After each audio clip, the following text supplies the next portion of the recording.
프리미어리그에서 굳이 팀의 레벨을 구분해 본다면 상위권, 중상위권, 중하위권, 그리고 하위권 이렇게 4단계로 나눌 수 있을 것 같습니다.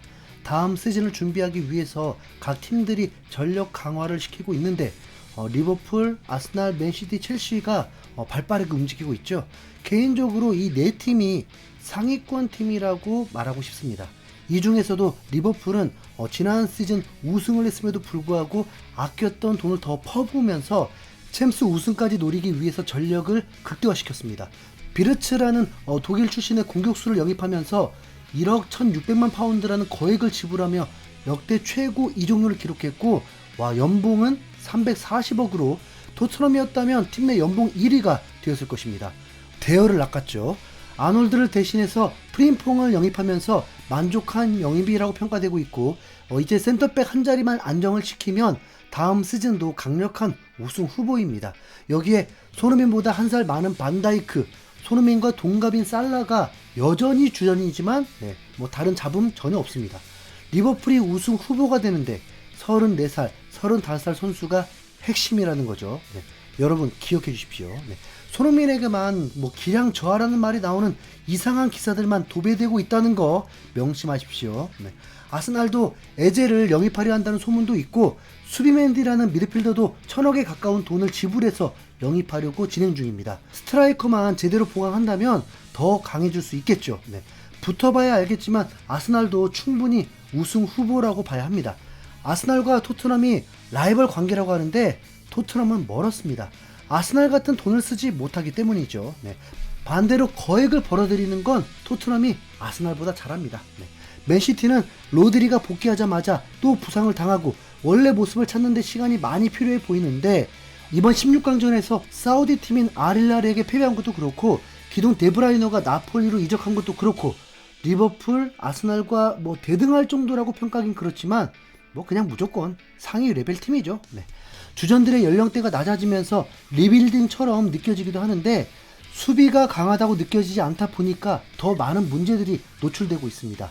아릴랄전에 뒷공간이 뚫려버리면서 굴욕적인 실점을 했었는데, 진짜 이런 상황 김민재가 있었다면 달랐을 텐데요. 맨시티는 클럽 월드컵을 우승을 못해서 만족할 만한 벌이는 못했지만 700억 정도를 벌어들였으니까 팀 전력 강화시키는 데는 도움이 됐겠네요. 참고로 맨시티는 클럽 월드컵을 참가했기 때문에 프리시즌 투어 같은 건 없습니다. 이제부터 푹 쉬면서 다음 시즌 준비하면 되는 상황이죠. 첼시는 클럽 월드컵 8강도 진출했기 때문에 더 많은 일정을 소화할 수도 있습니다. 강팀이 경기 수가 증가할수록 토트넘 같은 팀에겐 불리할 게 전혀 없습니다. 선수의 몸은 결국 한계가 있기 때문에 어느 시점이 오면 과부하로 무너질 테니까요. 토트넘이 첼시를 이겨본 지가 거의 8년 전입니다. 손흥민을 본격적으로 응원하면서는 첼시를 이긴 걸 본 적이 없습니다. 이번 시즌만큼은 첼시 한번 이겨봤으면 진짜 하는 게 소원입니다. 그리고 맨시티도 불안해 보이는데 토트넘의 재물이 되길. 그럼 중상위권 팀은 어떻게 구분해야 할까요? 이건 우선 지난 시즌 기준으로 하지 않겠습니다. 그냥 팀의 규모와 전력으로만 구분하겠습니다. 맨유, 토트넘, 뉴캐슬, 아스톤빌라, 브라이튼, 웨스트햄이라고 보고, 중하위권은 노팅엄, 본머스, 브렌트포드, 크리스탈 팰리스, 풀럼, 에버튼, 그리고 하위권은 울버햄튼, 리즈 유나이티드, 번리, 썬더랜드, 이렇게 구분하고 싶습니다. 토트넘은 지금 챔스를 경험해봤고 부임하자마자 돌풍을 일으키기도 하고 리그 5위를 했었던 포스테코글루 감독을 경질시키고, 중하위권 레벨의 브렌트포드 감독이었던 프랭크 감독으로 교체를 한 상황입니다. 토트넘이 2021년 산투 감독을 데려왔을 때 산투 감독은 울버햄튼을 리그 6위로 유로파리그 출전 자격을 얻게 만든 경력이 있었기 때문이었거든요. 그런데 프랭크 감독은 최고 경력이 브렌트포드를 9위까지 올리고 지난 시즌 10위에 올린 게 전부입니다. 그럼에도 대다수 전문가들은 프랭크 감독으로 교체한 걸 긍정적으로 보더라고요. 그 이유는 브렌트포드의 구단 규모로 볼 때 대대적인 선수 투자를 할 수가 없고, 그만큼 강팀과의 전력 차이가 큰데도 브렌트포드가 만족하고 전문가들의 평가 기준으로 좋은 성과를 냈기 때문입니다. 이 성과를 프랭크 감독의 공으로 보는 것이죠. 주어진 자원으로도 팀의 특성에 맞게 컨트롤해서 유연하게 전술을 조정하면서 결과를 낸 거니까요. 토트넘 구단 측은 지금 토트넘 레벨을 중상위권으로 볼 때 프랭크 감독이 토트넘 선수들을 파악해서 새로운 전술을 만들고 유연하게 대처하면 상위권으로 도약할 수 있다고 본 것입니다. 프리미어리그 팀들 레벨을 4단계로 나누었을 때 토트넘은 한 단계만 오르면 상위권이 되죠. 브렌트포드는 지난 시즌 한 단계가 올라서 중상위권의 성적을 거뒀습니다. 그리고 내용적으로 봐도 프랭크 감독은 상위권 팀들, 그러니까 브렌트포드보다 2단계 높은 팀들에게는 대부분 패배했지만 한 단계 높은 팀들과는 매우 대등하고 좋은 결과를 냈습니다. 먼저 브렌트포드가 뉴캐슬을 홈에서 상대했는데 4대2로 대승을 거둔 적이 있습니다. 맨유와의 경기에서도 4대3으로 승리를 거두고 웨스트햄과는 2경기 모두 무패였습니다. 브라이튼과도 2경기 모두 무패였죠. 상승세였던 본머스와도 모두 이겼습니다. 중상위권 팀 중에 모두 패배한 건 아스톤빌라와 토트넘인데 이 두 팀에게 모두 패배했다고 해서 프랭크 감독을 깎아내리긴 어려울 것입니다. 오히려 아스날 원정에서도 1대1 무승부를 거두고 첼시와의 경기에서도 무승부를 거두면서 상위권 팀들을 곤란하게 한 적도 있습니다. 그렇게 볼 때 프랭크 감독이 토트넘을 맡게 되면 이제 한 단계 위인 상위 레벨 팀들에게도 적잖게 타격을 줄 수도 있고 비슷한 레벨과 아래 팀들에게는 승률이 좋은 만큼 토트넘이 우승까지는 아니더라도 챔피언스 리그를 목표로 하는 건 충분히 가능하지 않냐는 계산인 것입니다. 그건 프랭크 감독도 인터뷰를 통해서 그 부분을 기대하고 있었죠. 토트넘이 정말 재능 있는 스쿼드라고 평가했고 이 스쿼드로 최대한 많이 이기고 싶다면서 자신감이 넘쳐 있었습니다.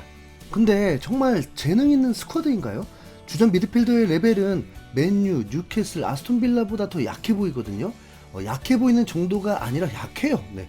다른 포지션이 그래도 경쟁이 되니까 중상위권일 뿐인 거죠. 메디슨과 클루셉스키가 그래도 가치가 있어 보이지만 NG볼에서는 공존이 불가능하다고 봤죠. 둘 중에 한 선수라도 수비에도 능해야 되는데 장단점이 뚜렷해서 둘 중에 한 명이 출전해야 할 것입니다. 공격형 미드필더 2명 보유 면에서는 그래도 경쟁은 가능한 레벨입니다. 다음 미드필더 한 자리가 굉장히 궁금해지는데 프랭크 감독이 베리바를 매우 좋아한다면 19살 선수가 토트넘 주전 미드필더 선수가 된다고 보십시오. 이게 꼭 불가능한 건 아닙니다. 토트넘 전성기 때 알리 대활약이 있었던 거 기억하시죠? 포지션이 살짝 다르긴 하지만 19살에도 포텐이 터지는 선수들은 분명히 있습니다. 하필 베리발은 지난 시즌에 특혜를 받을 정도로 18살 나이에 의도치 않게 많은 경기를 출전했고 토트넘 올해의 선수로 선정되기까지 했습니다. 잠재력을 인정한다면 그냥 벤치에만 두고 있을 리는 없겠죠.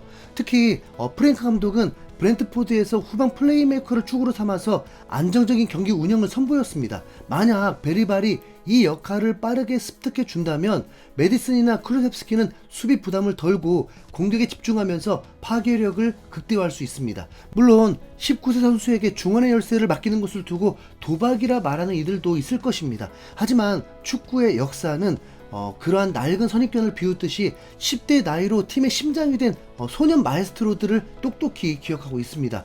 아스날의 전성기를 이끈 19세 파브레가스, 리버풀의 전설이 된 스티븐 제라드가 그랬고 유형은 살짝 다를 수 있지만 토트넘 팬들 역시 델레알리의 충격을 잊지 못했습니다. 가장 최근에는 주드 벨링엄이 그 나이에 이미 월드 클래스임을 증명했습니다. 이 위대한 선수들의 발자취는 베리발의 도전이 단순한 도박이 아니라 성공만 한다면 약점으로 지목되던 허리를 단숨에 강점으로 바꿀 수 있는 하이 리스크 하이 리턴의 승부수임을 보여줍니다. 결국 토트넘의 다음 시즌 성패는 이 허리 싸움에 달려있다고 해도 과언이 아닙니다. 토트넘이 베리발을 영입했을 때 1000만 유로였는데 단 1년 만에 쇼케이스하고 4배로 몸값이 폭등했습니다. 그만큼 가치가 높다는 반증이죠. 프랭크 감독이 19세는 미숙하다는 편견을 깨고 베리발이라는 재능을 어떻게 만개시켜서 어떤 미드필더 조합을 완성하느냐에 따라서 토트넘의 상위권 도약은 현실이 될 수도 혹은 또다시 희망 고문으로 끝날 수도 있을 것입니다.